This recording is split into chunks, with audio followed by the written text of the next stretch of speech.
Welcome to this episode of the Section 17 podcast. I'm your host, Brian Kennedy, and as always, joined by my co host, Josh Cox, the big dog, Scott Medlin, and Jamie Holt. And we are back after the second bye week of the season. And unfortunately, we're coming back after another Duke loss where Duke lost to Georgia Tech 27-18. Not the game that any of us had hoped for. We'll talk briefly about that. We, of course, have our mailbag. No tirade this week. There wasn't really anything for us to get mad about. Sorry, folks, if you're looking for one of us to lose our cool. We give our predictions. And as always, a did you know. But before we get to all of that, as always, we got to keep all of these lights on that you see on the screen. And we've got to start out with, of course, hometown air. Your home's HVAC system isn't meant to go all 4 quarters without a break. Now that fall has kicked off, we recommend you replace your air filters, listen for unusual noises from your system, clear leaves and debris around your outdoor unit, and most importantly, schedule your seasonal tune-up with Hometown Air. Mention Section 17 podcast for 10% off your next visit. Call 919-568-3212 or visit hometownairnc.com for your free quote today. This episode is also brought to you by Realtor Matt Lunsford Bliven. When it comes to buying, selling, investing, or building here in Durham and around the Triangle, Matt's always ready to help you move the chains. He'll quarterback the whole process from kickoff to the final whistle so you never fumble a deal. If you're looking for a real estate win, put your trust in Realtor Matt Lunsford Bliven, helping you score big in Durham market and beyond. For more information, email Matt at mlb@nestrealty.com. Josh, we got one more group of folks to thank, and then we'll get things rolling. Yeah, we're also brought to you by our friends at El Rodeo Mexican Restaurant on North Duke Street in Durham. If you are in the mood for some queso, like I was this past weekend, tore that thing up. Hit up the queso, hit up the queso dip, hit up a sope. My wife got a sope from there this past weekend. My daughter got the steak nachos. My other daughter got the chicken soup. And then I went super vanilla and got the quesadilla. But I'm just trying to tell you, there's some good Mexican food there. And we hit it up this weekend. But El Rodeo on North Duke Street, about 10 minutes north of campus. Several of you have stopped by. We really appreciate it. But they do provide good quality Mexican food, good drinks, good atmosphere. And give them a try if you were looking for your fix for some good Mexican food. El Rodeo, North Duke Street, Durham. All three Hellraiser sponsors, we thank you guys for re-upping for the 2025 season. All right, before we get to the mailbag, again, this could be an abbreviated episode. We've got to talk a little bit about the Georgia Tech game. I know we don't want to, but we have to. A game that many of us thought Duke could score an upset against the Yellow Jackets. It certainly looked like that early on. But then as we have, this seems to be a recurring theme, mistakes, mistakes, mistakes. It just seemed like after that first mistake, the handoff, the botched handoff for the 99-yard fumble recovery for a touchdown for the Yellow Jackets, just nothing went right after that. So, guys, quick thoughts before we get into the mailbag. The loss drops Duke down to 4-3. However, Duke is still alive in the ACC title hunt, if you can believe it. There is an outside shot that Duke could still play in Charlotte. So who wants to go first? Just quick thoughts about the loss to Georgia Tech. I'll go, and I'll borrow a line from our scumbag friends for that botched fumble and fumble return for a touchdown. That's so Duke. That was like I even tweeted. I was like, I think that's the most Duke football thing I've ever seen in my entire life. All the years I've been going to Duke football games, but Duke recovered. I mean, honestly, from that, I mean, they came back and what was it, like 10-10 at the end of the third quarter, I believe, and then things fell apart. Georgia Tech scored 17 consecutive, and it was over. Just too many critical errors. Like Brian spoke about, you can't do that against a team the caliber of Georgia Tech and expect to come away with an upset win. Georgia Tech's undefeated, having a special season. The defense held Haynes King in check for a good portion of the game, and then he kind of started getting loose. It is what it is. Once again, I mean, it's easy to sit here and talk about, but you gotta just clean it up. I mean, you cannot make those mistakes. We saw it against Illinois. We saw it against Georgia Tech. You just can't do those things against good football teams and expect to come away with a win. It takes him back to one of the funnier movies I've ever seen. It's like Groundhog Day. It's like Bill Murray the whole time in Groundhog Day, every time. You feel good, you feel great, think it's a new perspective, a new day, a new plight in life. Things are going to be better. And then it happens again. And that's the unfortunate part. People don't understand the PTSD part of the thing, but it's true. As if you've been a Duke fan for more than about 30 minutes, Duke football will give you PTSD, unfortunately. And, one day we're actually going to be in a big game like that's going to matter. Not a first game, not the Clemson game from 3 years ago, but a game that matters in the middle of the season that's very important. And we're going to find a way to win it one day. But it's not been that day so far. Yeah, I mean, just to echo and to add to a little bit, I mean, I call these opportunity games, and it's hard to really actually define what that is. But if you want to look at, it's a ranked opponent most of the time, and there is a legitimate next step for Duke football if they win that game, and it seems like there's one thing that you can guarantee yourself is that we're not going to show up in those opportunity games. We're gonna make mistakes. We're gonna be undisciplined. Where there's just gonna be some fundamental football things that Duke does not do. I would argue we've not really won an opportunity game since the Clemson game in 2023. Every time we've had an opportunity game, you think about the SMU game last year, we lost it. Illinois game this year, we lost it. Georgia Tech game this year, we lost it. You could look at, if you want to count the UNC game last year as an opportunity in a unique way, sure. But I think you got to go back, and you might be able to say that 2023 NC State game, they were ranked at the time when Duke came in and just put it on them. But I just feel like, to vent some frustrations that we saw online, I think that are valid. Like, Duke does everything it can to try to get people in the stands. They guilt trip people for not showing up to games. We do our fair share of it as well. And then you get out there and you just don't win the freaking games that you're supposed to win. Like, and I'm not saying you're supposed to win like before the game. I'm just saying, like, when you look at the two teams playing on the field, Duke should win that football game. And you just don't.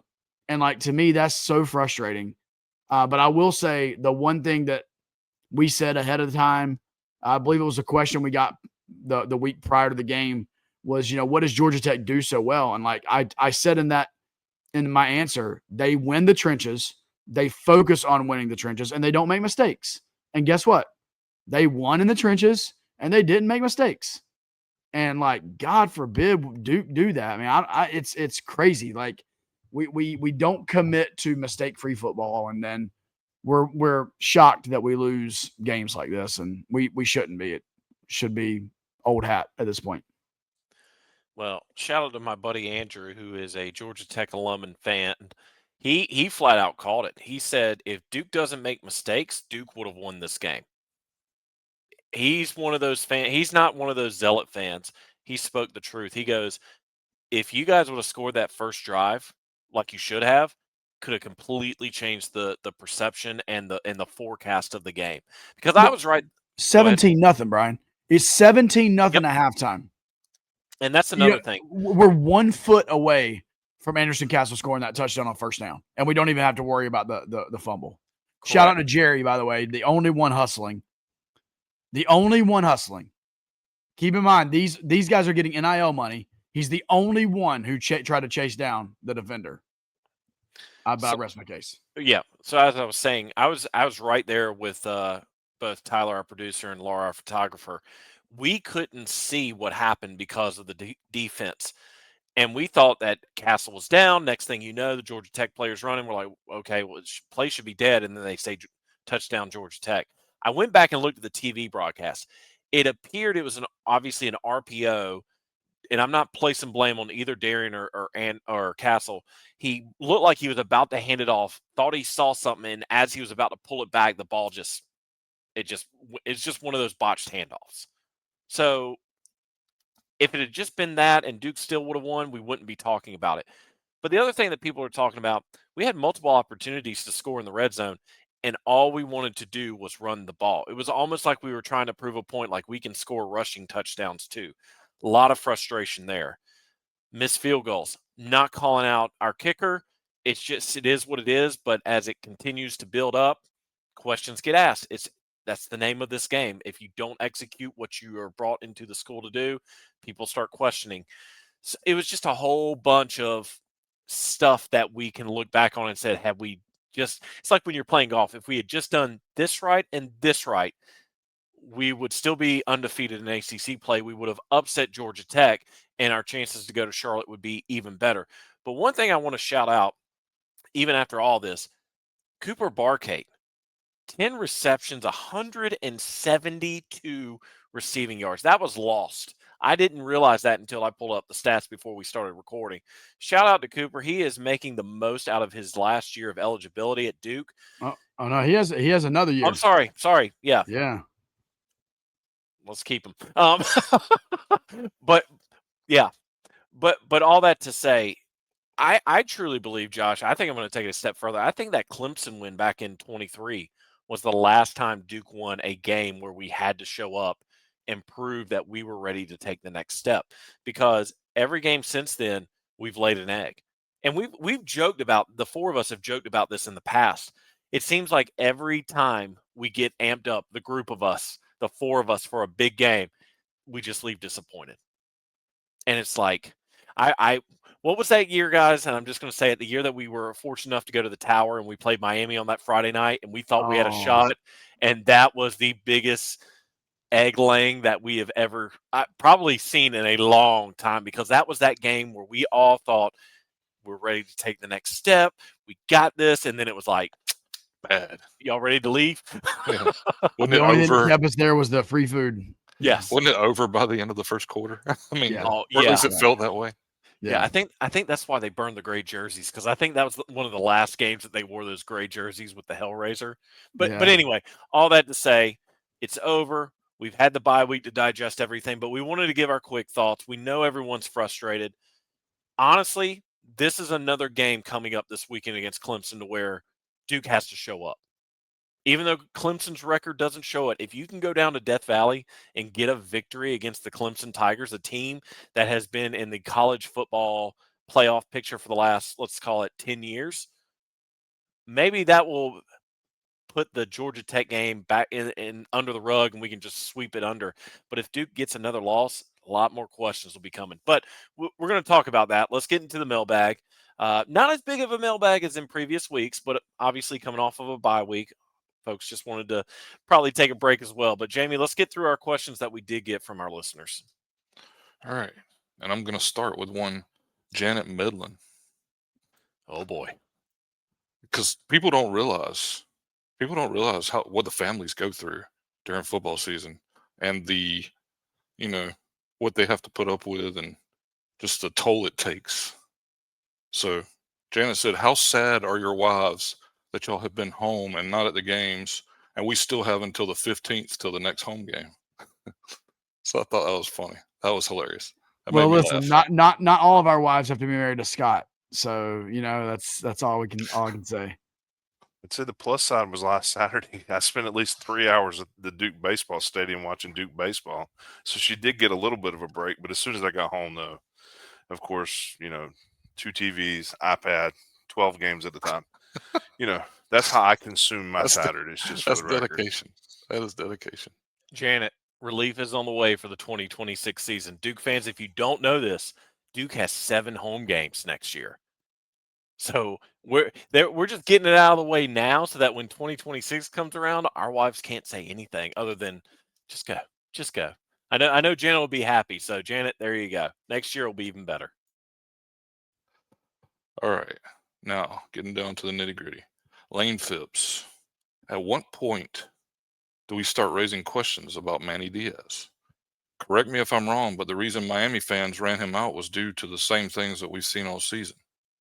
The talent to be competitive against everyone, but the results haven't been there. Were the Miami fans right about him? Have we been hyping him up too much? And he says, to be clear, I still love and support Manny, but I'd say it's time to start raising some of the questions. I'm going to be as respectful and nice as I can to Duke fans thinking this. When we win multiple championships, we can start acting like Miami's fan base, even as crazy as they are. And we even said this before, and I think a lot of people agree with us. It was before Manny, or as Manny was named. With that record at Miami, would have happily accepted him at Duke during those years. I don't think it's time to press the alarms quite yet. Folks, he took us to the Gator Bowl last year. 9-4. I mean, I know it technically wasn't all of his players, but come on. Are we really getting to that point to where if we have a few bad games, we're just like, I don't know if this guy's going to fit. We're not LSU. We're not Florida. Who else just missed their coach recently during the season? We are not on an SEC level. And even though Miami has gone through their down years, they were a powerhouse program for a long, long time. And those fans, again, as annoying as they are, and we're not playing them this year, so this is why I can say it, they come from that pedigree. We haven't seen or had that pedigree. I would say 2013 was the closest we could say we got to getting to that level. Now, here's my question back to, it was Lane, right? Lane, what if Duke wins out? What if Duke goes 5-0? Are we still asking those questions? Are we going to ask that question if we go 5-0 and then make it to the ACC championship game and lose? If we make it to, say, the Pop-Tarts Bowl, which is a top-tier bowl? I mean, in the heat of the moment, in the heat of losing, I get it. I understand it. But let's look at the grand picture of things. Correct me if I'm wrong, guys, but in the first 4 years, and I'm going to go back to him, David Cutcliffe didn't have a winning season. Were fans calling for David Cutcliffe's head in the first 4 seasons? Because if they were, I don't remember it. And I'm not trying to be funny. Oh, Jamie, of course, Jamie was. Season's over. But I will say counterpoint to that, though, Brian, real quick. And I'm sorry, the counterpoint is it's a different era of college football now. You're you right, can rebuild you're your right. roster like immediately, right? Correct. So that's my only thing to that. But I think it's still a valid point that Duke was patient, and it turned out to be the right move. Correct. And that's what you're getting at. So I would say this. Duke still has a winning record. Duke still has a shot at the ACC title game, albeit a long shot, and we'll get into that here in a few because that's one of the questions.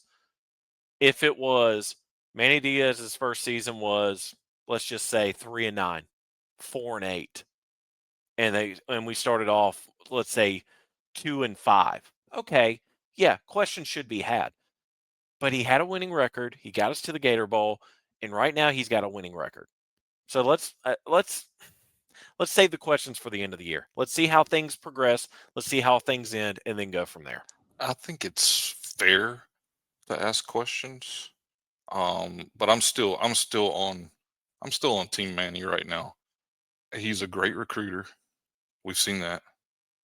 He's really good at getting guys out of the portal. We've seen that. It's a couple of years in a row now. He's hit home runs in the portal. With look now we got Mensa and Cooper Barkay. I mean, these are guys that he's hitting home runs in the portal. Where we're going to see when push comes to shove, can we win the big games? And we're going to find that out this year. We're going to find it out this Saturday, because like Brian said, even though Clemson is on a bit of a downturn, it's still a huge game, and it would be huge for Duke to go down to Death Valley and win. Yeah, no, I agree. And I think a couple of things. I think it's a fair question, actually. Listen, it is college football. It is what it is. If Duke wants to be a big-time program, I think those questions are fine.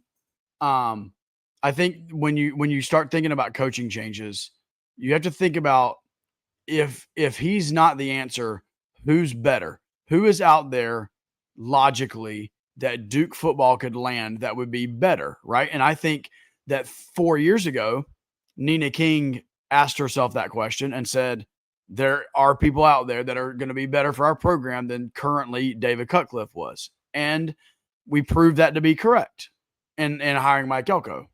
Obviously, the way Elko left, that was not Duke's decision. So Duke was put back in the situation.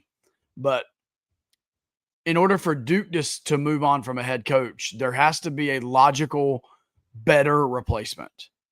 And we can act like, oh, Summerall, whatever. Like, come on. Like, these bigger name, bigger dollar sign programs are going after these other guys.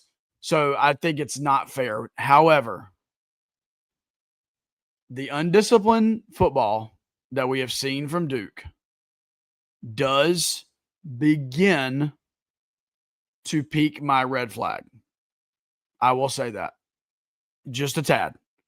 The undisciplined nature, the penalties, the baffling decisions at times, really, it just begins. It's not fully out there yet. It just makes me wonder, like, man, like, what is this? Just a trait of a Manny Diaz coach football team, and Duquette fans just have to live with it. And my thing is, you can't, if you're gonna make mistakes like that, you have to out talent people, and I'm not sure that we can out talent people and be as successful as we want to be.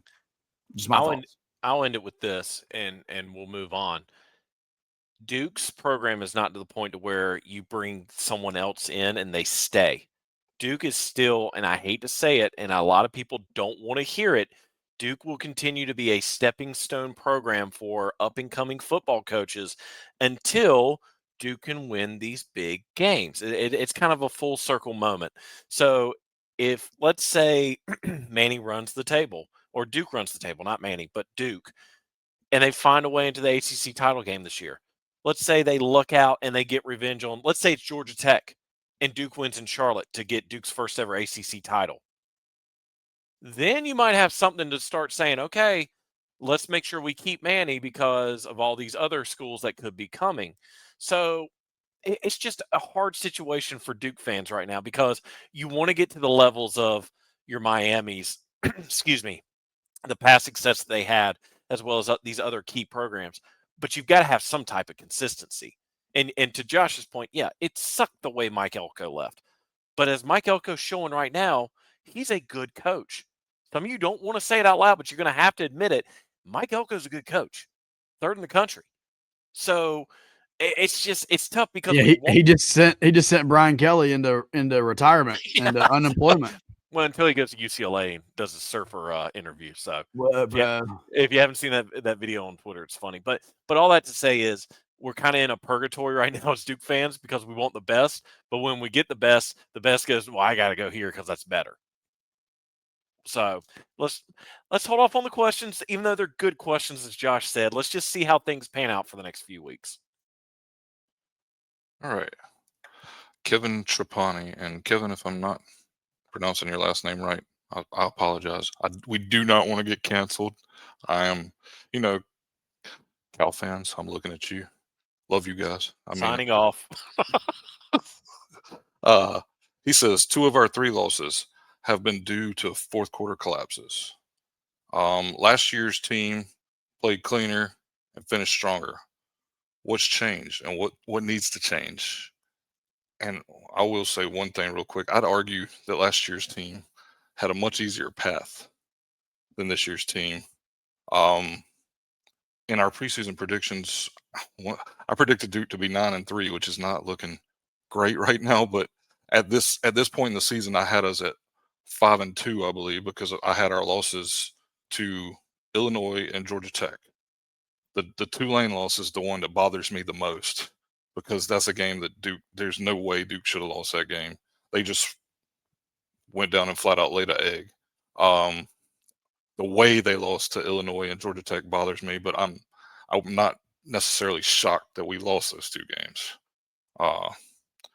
But as far as what's changed, I mean, we're definitely being a little loose with the ball. But last year's team, I believe y'all would agree with me, last year's team definitely had the benefit of a significantly easier schedule. Well, yeah, you're right, Jimmy. Even if you just look non-con, just in the non-con, there was no Tulane and Illinois last year. You know what I mean? Like those are 2 very difficult games, that Duke had to overcome in the non-con this year. And so I don't know. I mean, we just hung with Feely a few weeks ago. That's not changed. The Feely factor hasn't changed. If anything, my man's like ramping it up even more. So it's not that. I don't know. We are not in the locker room, right? Like we're not there. I'm not being critical of players. I just wonder if like there's a level of locker room leadership that's needed that might not be there. I mean, I don't know. I don't know what it is, but there's something to be said about seemingly laying down a little bit. And I felt like that fourth quarter in the Georgia Tech game.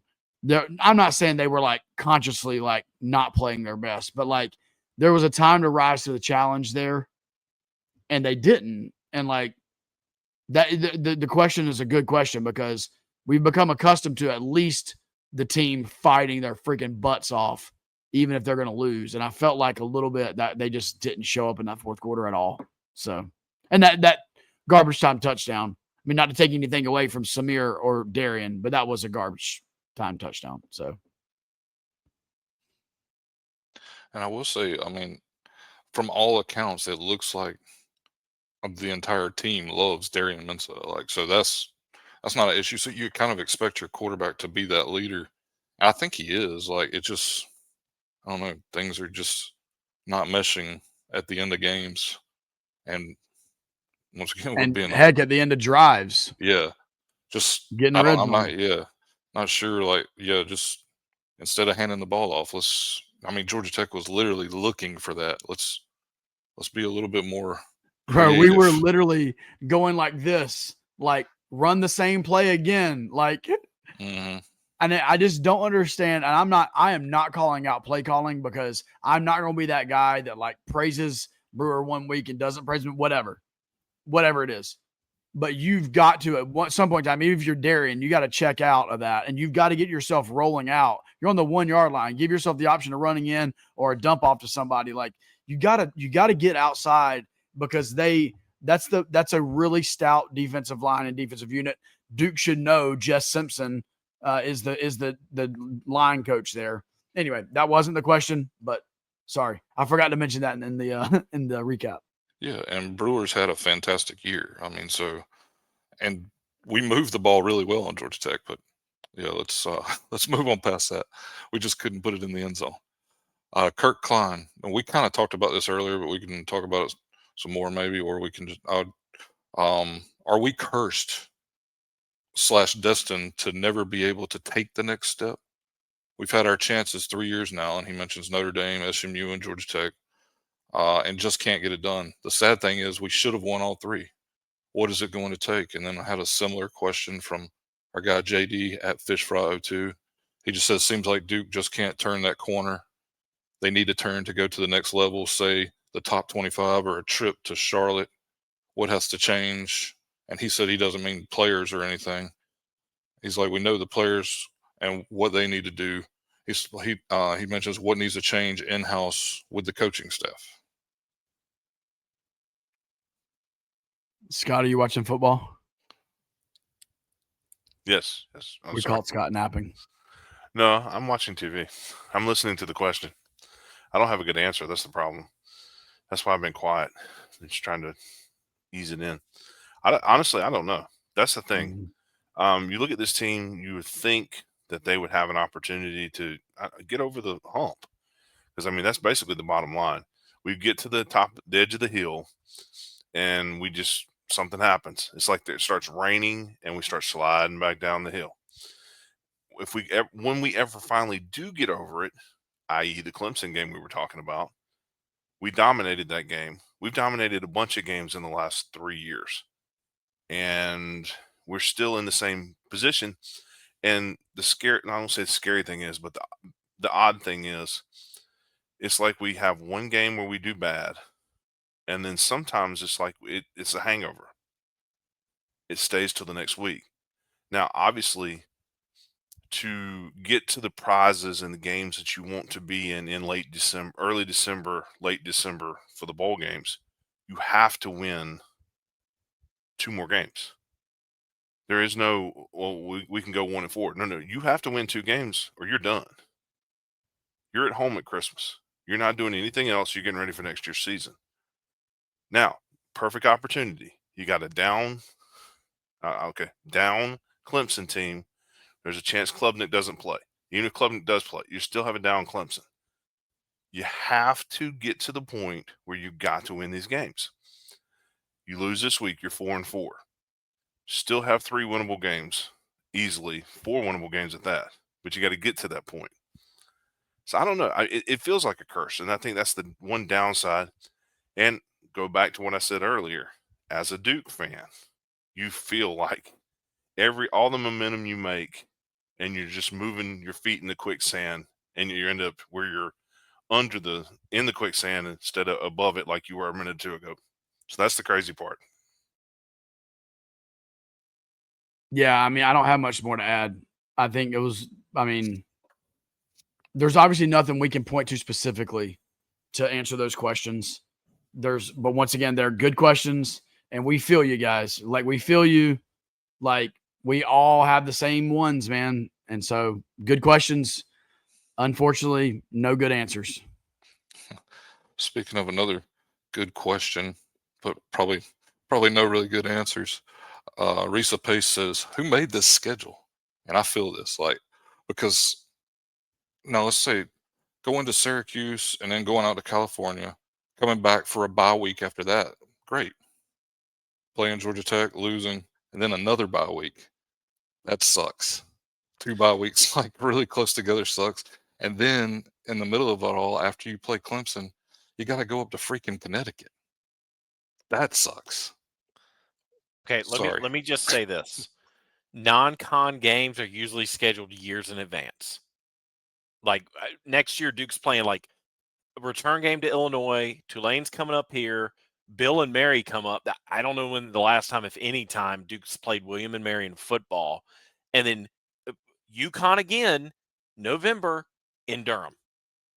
So I don't know who makes it as far as non-con goes. So then the ACC has to look at the non-con and put all the remaining games around the non-conference schedules and make sure that it appeases to everyone's liking. So some people think, and I'm not saying this about you, Risa, that the schedule's made the year before. And I can't believe they scheduled such and such. No, these non-con games are scheduled years in advance. And don't forget, 2 years from now, the 9-3 scheduling model comes into play for the ACC. So instead of having 4 non-conference games, you're only going to have 3 and then 9 conference games. So it was very weird when it came out in January. We were all just like, wait a second. We're not going to be but in Wallace Wade one time from the end of September to the middle of November. How's that fair? Maybe, and there's probably relief next year, Duke fans, because I mentioned it to these guys. I'll just tell you right now, Duke only leaves the state of North Carolina 3 times next year for a 12-game schedule. The furthest they go is Illinois. The other 2 away games, I believe, are Virginia and Georgia Tech. So not that far. So maybe we get some relief in next year's schedule. I think the biggest issue for me was the 2 bye weeks. It's just odd how that came up, but I mean, it is what it is. At PD Duke 85, the first bye week was instrumental in taking a break and allowing the injuries to heal. And he says, I worry the second bye week after a disappointing loss might have a negative effect on the team. Any thoughts on that? Well, here's the thing. If you can't get motivated and up to go into Death Valley to play a Clemson team that, despite their record, are full of 4 and 5 stars, all the guys that you played against in high school that were ranked higher than you in the recruiting stuff, right? Like a couple of Duke commits that flipped to Clemson. If you can't get hyped to play in that game, you don't need to be playing football. So I'm going to take it, and I think it's a good question from our good buddy Peter Dodge. But I'm going to say that the opposite is here, and that this team is going to find that leadership in the locker room that they needed, and this is going to be a week of once again resting up. We don't truly know where Trey and Kendall Johnson were injury-wise for the Georgia Tech game, even though they both played. But it's a way to get them. We're a week closer to Terry Moore, which I don't know if that's a question. Is that a question, Jamie?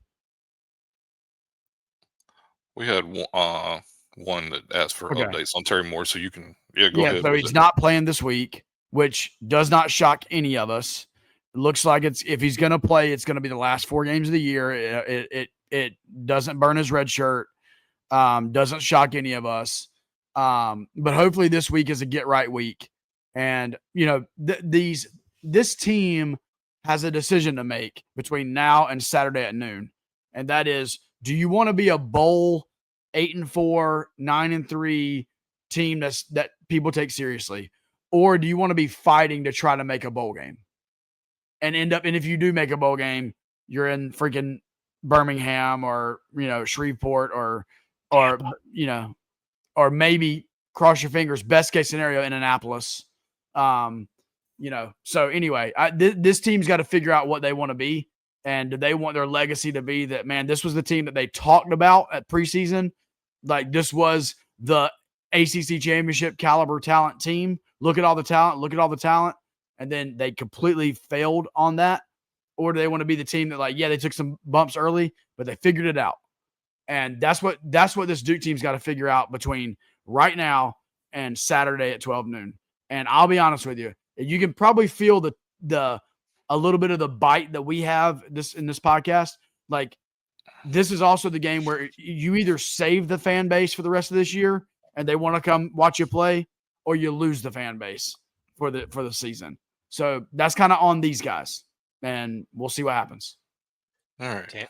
Tampa's not a bad spot for a bowl game. Gasparilla Bowl. Don't forget about that one. If we are going to be in a crappy bowl like that, let's make it that one. Let's make it Florida.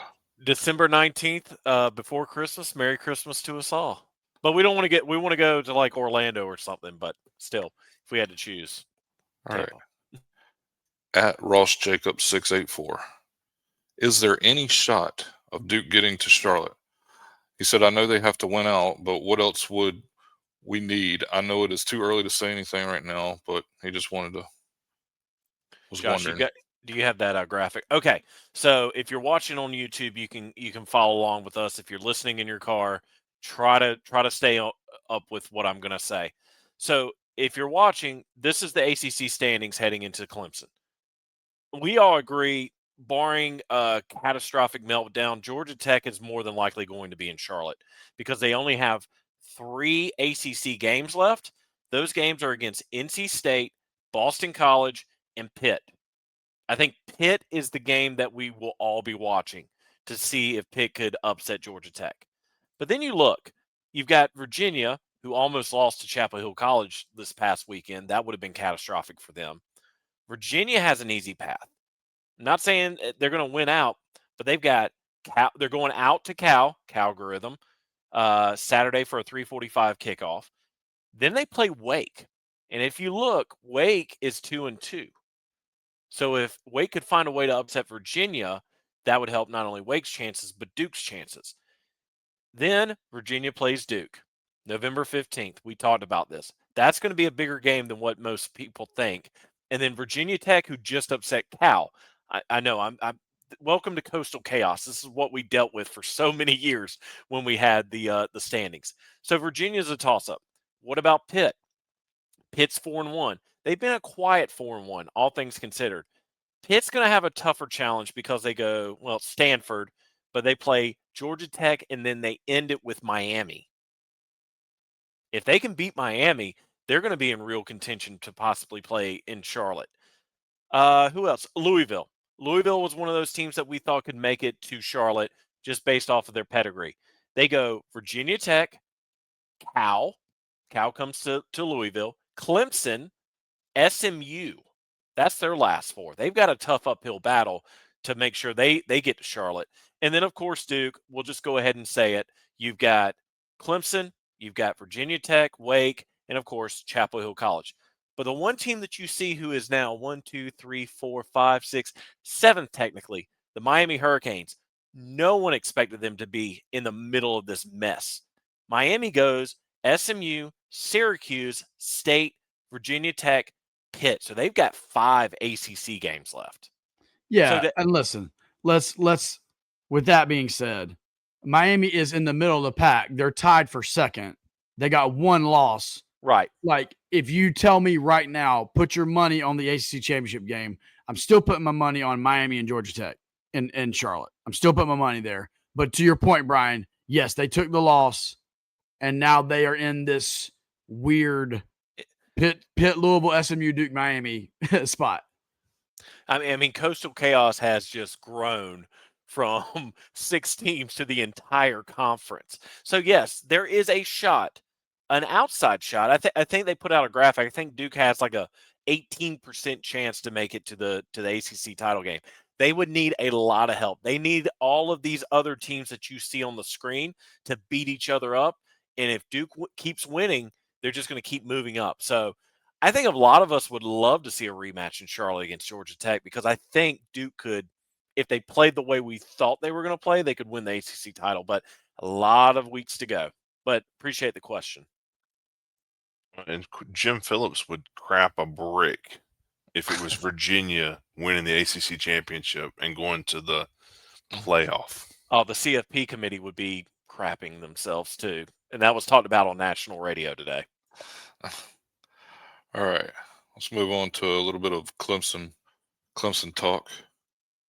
At Bleed In Duke Blue, what is Clemson's strengths that we'd likely struggle with, and on the other side, what's an area that offensively Duke could take advantage of them? Similar at Blade for Duke, assuming Duke plays a clean game, which position group's performance will be key to a Duke win in Death Valley? We're all thinking. Not all at once. Not all at once. Well, their offense sucks. I mean, they're like what 100 and whatever in the country in total offense. Rushing's down 112th. They're 59th overall. Gotcha. Passing is top 25. Gotcha. And we were talking about this in the group text Yeah, earlier yeah. this afternoon. They like to throw the ball a lot. Like we were talking about it. If K Klubnik had played against SMU and had those 42 passing attempts, he would still be 7 pass attempts behind Darian Mensah. So I guess Duke likes to chuck it a lot too. It just doesn't feel like it because of Nate Shepard and Anderson Castle and Jacquez Moore. But I mean, yeah, you've got the defense for Duke has got to show up, and that's the passing defense. Still 105th in the country. 105th in the country. And that was the spot that we thought was going to be top 25 with Chandler and Caleb and the rest of the crew on the passing side of things. Rushing defense is been great. 46 in the country, a top 50 rushing defense. And I know we might get into it. Guys, remind me of the running back for Clemson. He's been Randall. Right. And he's like 6'2", 230. Yeah, That's 230. Yeah. That's the one guy that he concerns me quite. Obviously, Klubnik concerns me if he plays, which I believe he will from articles I've been reading. It seems like he's gonna maybe try to play Saturday, but we're not gonna know anything until Friday, if that. Well, we were joking about it because when you just look at the stats as a whole for the running back, he was averaging 5 yards a carry. But then you take away the Syracuse game where he went for like 112 yards, that dropped to 4 yards a carry. And then these last 3 games, he's only had like 3.5 yards per carry. So we don't know if he's upset Dabo, if it's just the game plan to where we'll do a few runs and then we're just going to chuck it all over the field. But as Scott said in our group chat, watch him go for 275 rushing yards in a career high against us. That would be so Duke too. Well, now, one of the things that not a lot of people have talked about it, they lost one of their better wide receivers, number-wise. Brian Wesco's out for the year. I know because he was on my fantasy team, and that hurt me desperately. But that's neither here nor there right now. But, yeah, I mean, Williams was supposed to have a great year, started off hurt, had a really bad. Wesco was the guy.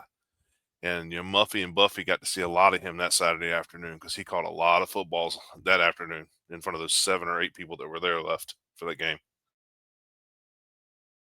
Yeah, and listen, I said it earlier, and we don't have to go down the list, but I mean, You got players like Peter Woods on that team. Like you have legitimate talent on that Clemson team on both sides of the ball.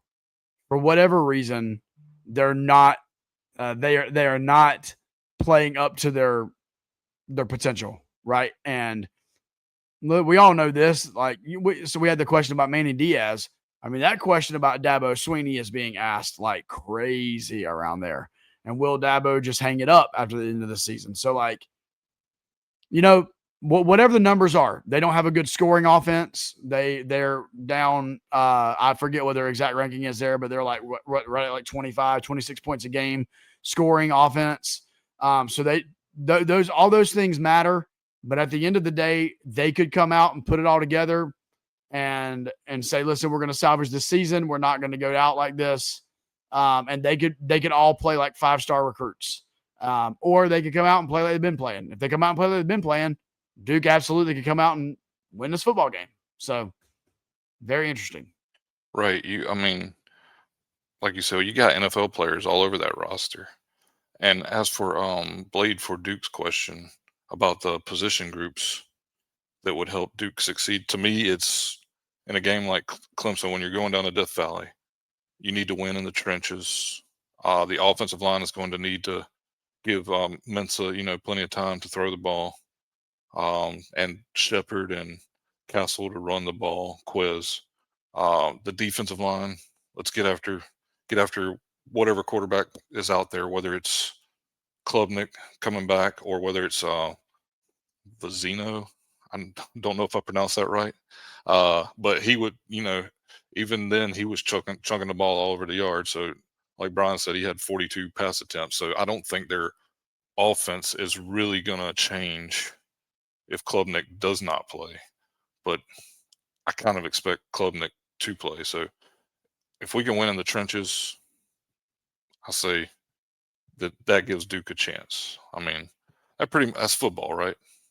You win in the trenches, that's where it starts. Obviously, limit mistakes. Let's limit the mistakes.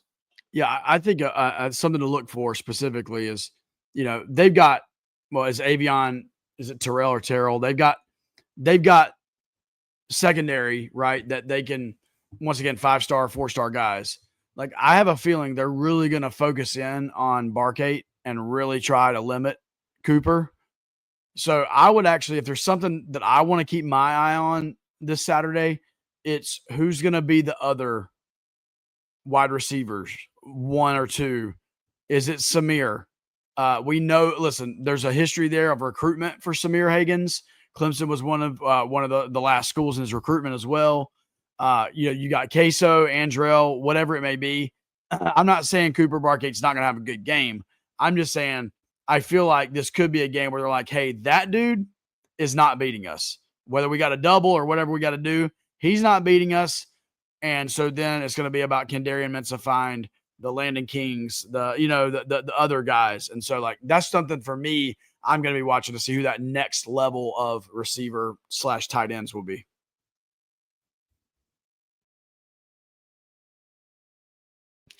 And I think we can call it with that and move on if you want to, bro. Awesome. 10-4. we had to wait on that mute button, baby. Exactly. All right. Well, another mailbag is finished up. Thanks to each and every one of you who have submitted your questions. And with the bye weeks being done, we are going to keep this train rolling for the next 5 continuous weeks. So be sure to keep those questions coming as we head into next week's episode. All right. Time for some predictions. And before we get to this week's game, 12 noon, I've forgotten the channel. ACC Network? Is that right on that? ACC Network. All right. Yep. 12 noon against Clemson down in Death Valley. We did have a prediction winner from 2 weeks ago, Georgia Tech. We actually had a few predict Georgia Tech to win. Smart people. Andrew Weinhold. He got pretty close. He actually got Georgia Tech's score on the nose. He predicted Georgia Tech to win 27-21. So he got that Duke coach's polo. He was very excited. He said he wished it was under better circumstances, but hey, a win is a win. Now, as far as this week, I realized this when we were unboxing everything before the season began. You know how we're giving away the nice hoodie for the season predictions giveaway. Well, guess what, folks? I found out we had 2 of them, and we all agreed that with Clemson supposing to be, I can't talk tonight, the biggest game of the season just based off of merit alone, we're going to give away the second hoodie for this game. And it's still wrapped up. I'm not going to take it out, but you can see it. Sorry about the glare. Let me see here. God, this is terrible. Let me see if I can get this. Yeah, the plastic's just there, but it is all wrapped up. It is an extra large. So whoever gets the closest score or score right on the nose, they will be getting a nice hoodie as we enter the colder months of the year. So, Brian, just to be clear, that's a black hoodie. Is that correct? Yes, it is black. It's the one with black with blue sleeves, kind of Okay. like mine right here. Yep. They had a variation where it was blue with black sleeves, but this is the black one with blue sleeves. Perfect. All right. As far as this Saturday's game, gosh, I'm already thinking of the NFL. I don't know why, because Dallas sucks. Pulling a Jamie right now. Duke entered yesterday as a 3.5-point underdog. They continue to be a 3.5-point underdog. Nothing has shifted as far as lines go. Over under is 55.5 points. Josh said it earlier. Clemson comes in averaging 26 points per game. Duke comes in averaging 34 points per game. Take that for what you will, folks. I'm going to hand it off to someone. Who would like to start? I feel like I've started the last few episodes. Of course, Jamie's saying no because he wants to Bob Barker everyone. I'll go first. Yeah, Scott, there you go. Take the lead, big dog. So real fast, congrats to Sam, Bleeding Blue. Your guys are going to win the World Series here. Your boy just hit a home run a minute ago.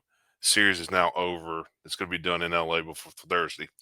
Anyway, so you guys finally, I said something nice about the Dodgers, and it's on, anyway, whatever. They suck. So I figured Duke, we've not done it all white. We've not done icy all year.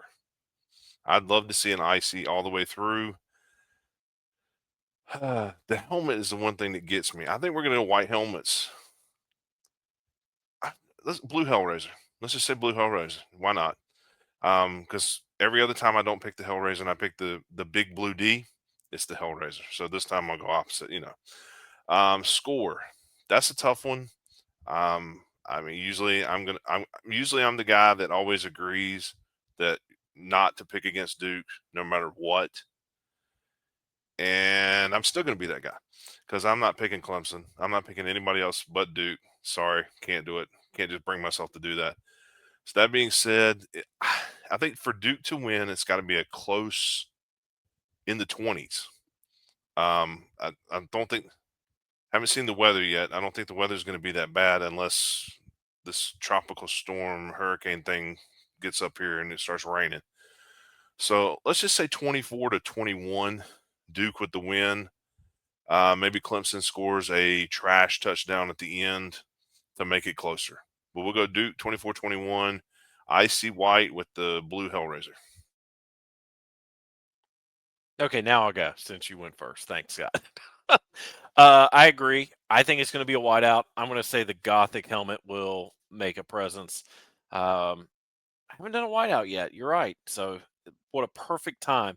Clemson will not be wearing purple. I thought for some reason this was going to be the military game where they wear purple pants. That's a couple weeks from now, but still a great tradition. I'm with you, Scott. I think it's going to be a close one. I think it's going to be in the 20s.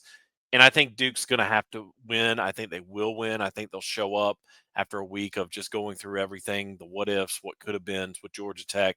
I've got Duke winning 28-24 in a close one.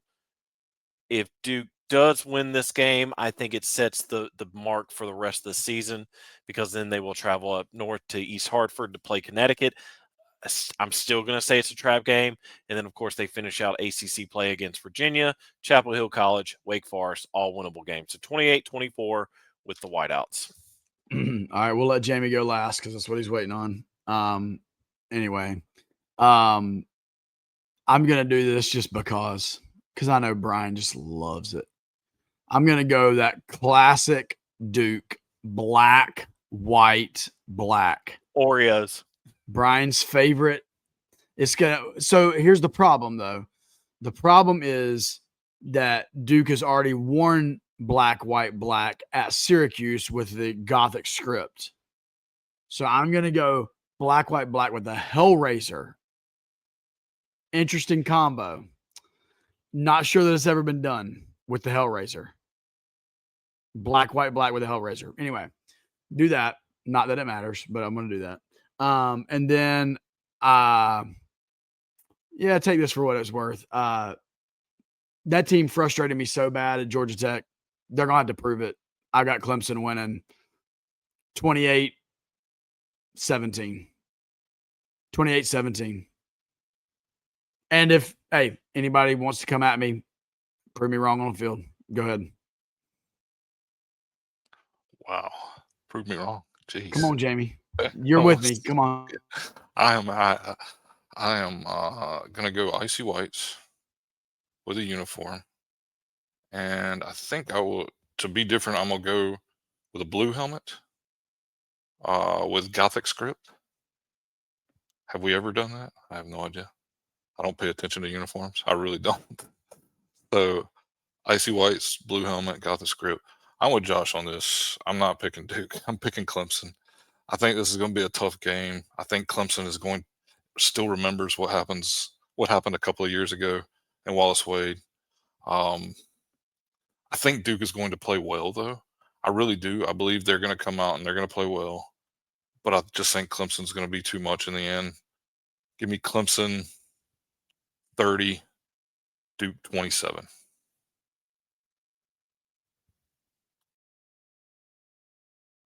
All right, interesting. We'll see. So we were 2-2. Two of us picking Duke, two of us picking Clemson. You can tell us. We'll send our predictions post on Wednesday, and you can let us know. We've had some really good responses.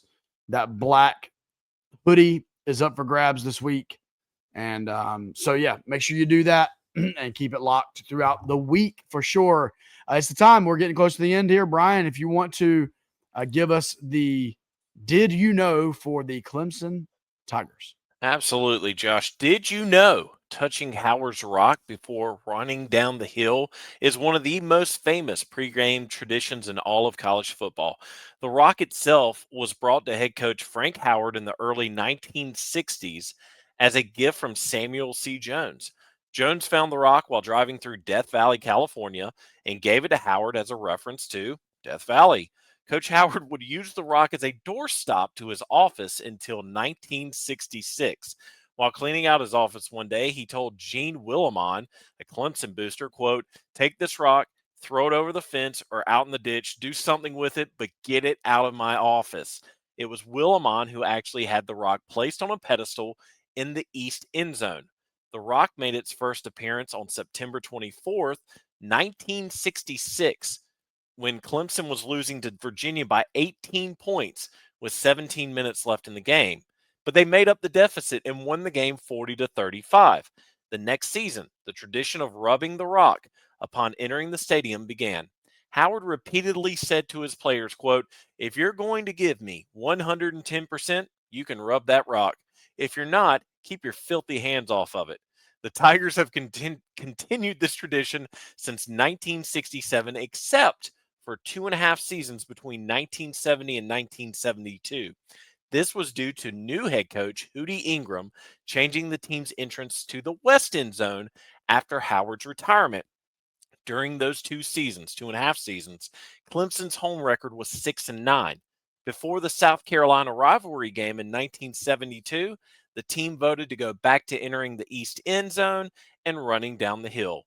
They would later win the game 7-6, and since then, the game time tradition of rubbing Howard's Rock happens every home game. Yes, I see y'all laughing. That was did you know for the Clemson Tigers. Hashtag rub the rock. I don't know what to say, man. My God. My God. Hey, I did it because of the tradition, but as soon as I started reading it, I quickly regretted that decision. Wow. Moms and dads, I'm sorry. I'm sorry if your kids are watching or listening. Anyway, so honestly, with all due respect to Clemson and the traditions they have down there, it's one of the coolest entrances in college football. Like super cool. Dabo doesn't complain about having to ride on a bus and run down a hill at his home games. He only complains on road games. But anyway, no. I would fall down that hill. Oh, Jamie, There's no chance I'm making it down that hill. Yeah. No, there's no question. Well, listen, we want to thank you for following us at Section 17 Media.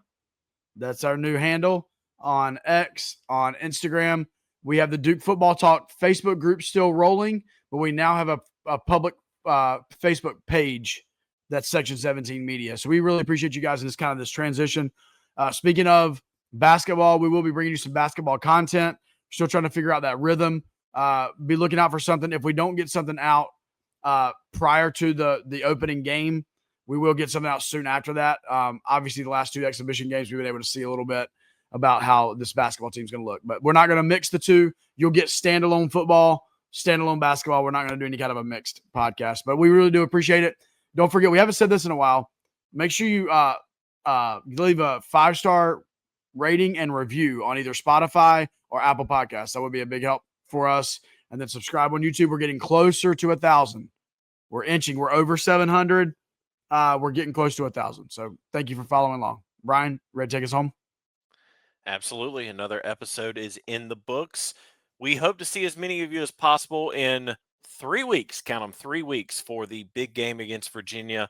November 15th game time will obviously be announced in the coming weeks. But do everything you can. If you're not going to be down in Death Valley, get to a sports bar, get to your couch, get to your friends or family's house. Watch the game, support your Devils by watching them 12 noon on the ACC network. But that will do it for this episode of the Section 17 podcast. For Josh Cox, there we go. For the big dog, Scott Medlin, and of course, Jamie Holt, along with producer Tyler Witt, I'm Brian Kennedy, and this has been another episode of the Section 17 podcast.